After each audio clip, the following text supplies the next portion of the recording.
नमस्कार, मैं ओंकार शास्त्री। मैं यहाँ पर आपके सामने प्रस्तुत करने जा रहा हूँ कक्षा 10वीं की संस्कृत की पुस्तक में से समास। समासाहा, समास किसे कहते हैं, माने समास का यहाँ पर हम परिचय प्रस्तुत करने जा रहे हैं। लेकिन संक्षेप में तो हम अभी देख रहे हैं, उसके बाद जो है हम इसका विस्तृत परिचय बाद में देखेंगे। अभी यहाँ पर हम केवल पुस्तक को पढ़ते हैं और पुस्तक के हिसाब से हम यहाँ पर थोड़ा थोड़ा इसका अर्थ जानते हैं। समासाहा, समास किसे कहते हैं? संक्षेप करने को समास कहते हैं। माने दो शब्दों के मिलने से जो संक्षेप होता है उसे समास कहते हैं। समास कितने होते हैं? समास 4 प्रकार के होते हैं। कौन कौन से? अविभाव, तत्पुरुष, द्वंद्व समास, बहुव्रीहि समास। अविभावः, तत्पुरुषः, द्वंद्वः, बहुव्रीहि।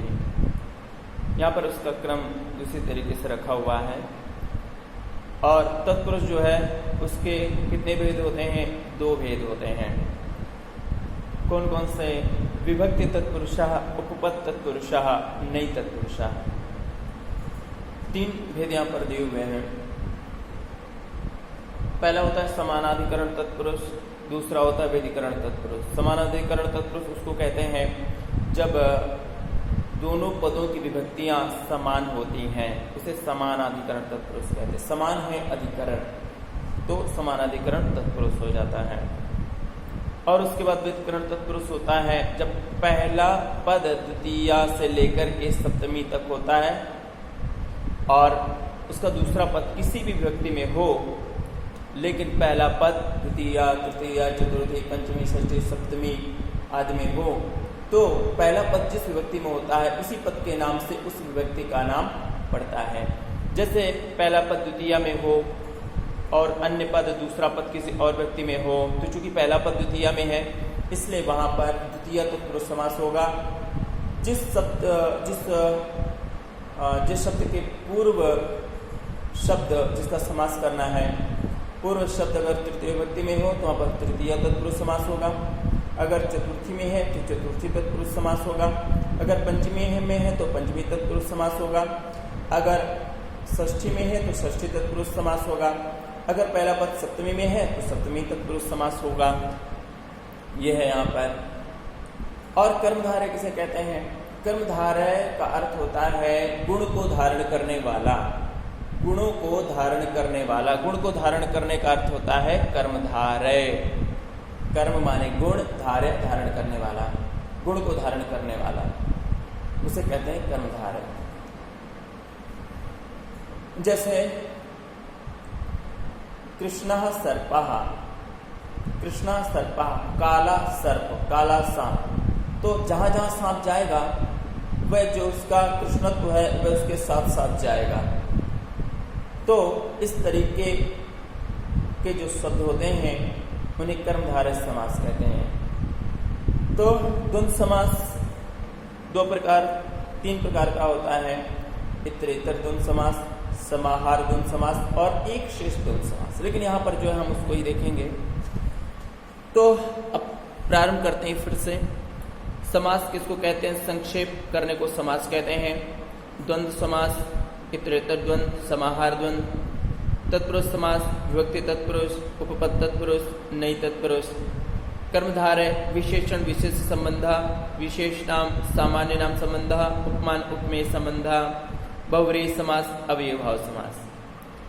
अभी हम यहाँ पर पुस्तक की दृष्टि से पढ़ते हैं, उसके बाद हम इसके विस्तृत अर्थ को भी देखेंगे।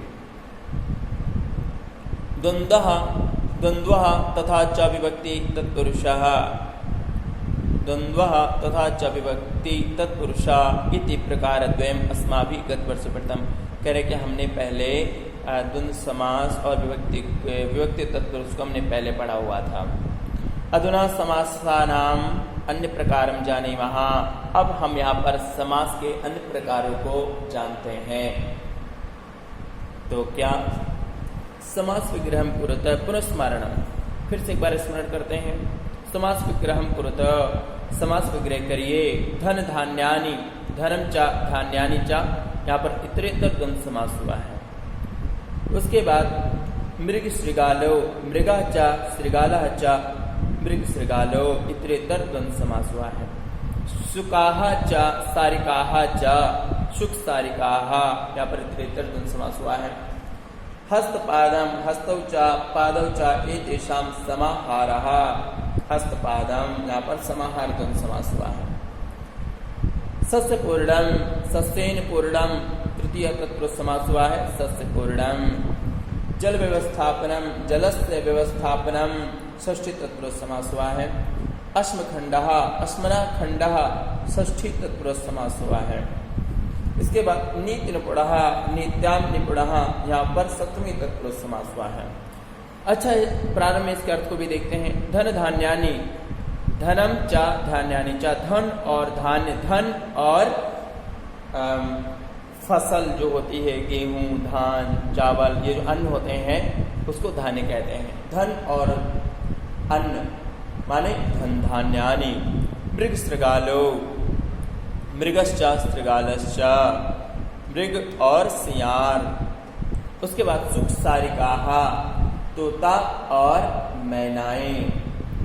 उसके बाद हस्तपादम, हस्तौ च पादौ च एतेषां समाहारः, यहाँ पर समूह का बोध कराया जाता है। जहाँ पर समूह का बोध कराया जाए वहाँ पर समाहार होता है, माने समाहार का अर्थ होता है समूह। यहाँ पर हाथ का समूह है, पैर का समूह है, इसलिए यहाँ पर हुआ समाहार द्वंद्व समास। सस्य पूर्णम, सस्येन पूर्णम, देखो यहाँ पर सस्येन जो तृतीया में है, सस्येन पहला पद तृतीया में है, तो यहाँ पर तृतीय तत्पुरुष समास हो गया। सस्येन पूर्णम तृतीय तत्पुरुष समास हो गया। इसके बाद जल व्यवस्थापनम, जलस्य व्यवस्थापनम, जलस्य जो है वह पहला पद षष्ठी तत्पुरुष षष्ठी में है, इसलिए यहाँ पर षष्ठी तत्पुरुष समास हुआ। इसके बाद है अस्मखंडः, अस्मना खंडः षष्ठी तत्पुरुष। अस्मना खंडः, पत्थर का टुकड़ा, पत्थर का टुकड़ा। अस्मना जो षष्ठी में है, षष्ठी व्यक्ति में है, तो यहाँ पर हो गया षष्ठी तत्पुरुष समास। इसके बाद नित्याम निपुणः, नीति में निपुण, नियमों में निपुण, तो यहाँ पर नित्याम जो है सप्तमी में है, तो यहाँ पर सप्तमी तत्पुरुष समास हुआ है। इसके बाद देखते हैं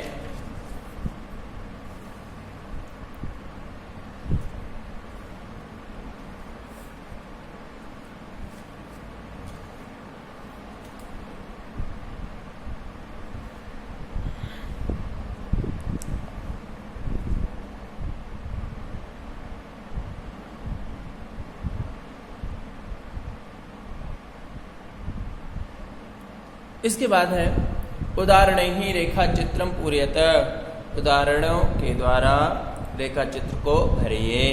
समाहार द्वंद्वः, समाहार का हमने पहले देखा क्या है, समूह को समाहार कहते हैं।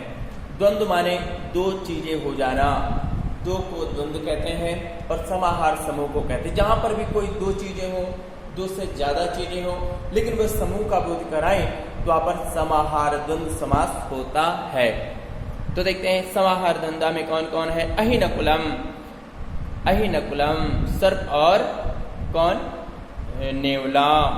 मूषक मार्जारम, चूहा और बिल्ली। तिल गुडम, तिल और गुड़। यूकालिक्षम, जुआ और लिखे।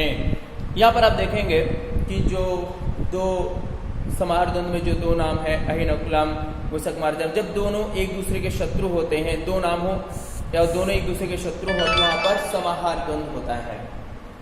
और तिलगुडम, तिलगुडम, यूकालिक्षम, ये जो है ये भी कुछ जीव जंतु जब नाम दिए होते हैं उनका समूह हो तो वहां पर भी समाहार द्वंद्व होता है, तो यहाँ पर समाहार द्वंद्व हुआ है।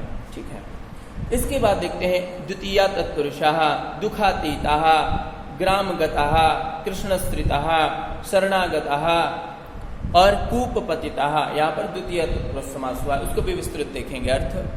सप्तमी तत्पुरुष में है सप्तमी तत्पुरुष में है कलकुशलः, नीति निपुणः, राष्ट्रभक्तः, ध्यानमग्नः। इसके बाद षष्ठी तत्पुरुष समास से समस्त पदम अन्वेष्य तत्परिता वर्तुलम आलिखत। यहाँ पर जो है कुछ तालिका में कुछ अक्षर दिए हुए हैं, उनको यहाँ पर कुछ प्रश्न दिए गए हैं, उससे संबंधी यहाँ पर नाम दिए गए हैं, उसको छांट कर लिखना है। तो यहाँ पर देखते हैं, क्षेत्रपति क्षेत्रस्य क्षेत्रपति जलस्य जल व्यवस्थापनम राज्ञा धर्मः राजधर्मः पुस्तकस्य पुस्तक पठनम भ्रमणस्य भ्रमण समयः क्रियायाः क्रिया सिद्धिः। इसके बाद नीचे कुछ दिए गए हैं, तालिकाम पूरयत, तालिका को पूरा करिए। समासिक पदम, एक तरफ समास वाला पद है, दूसरा तरफ उसका विग्रह है, तीसरा तरफ उसी समास का समासिक पद का नाम है।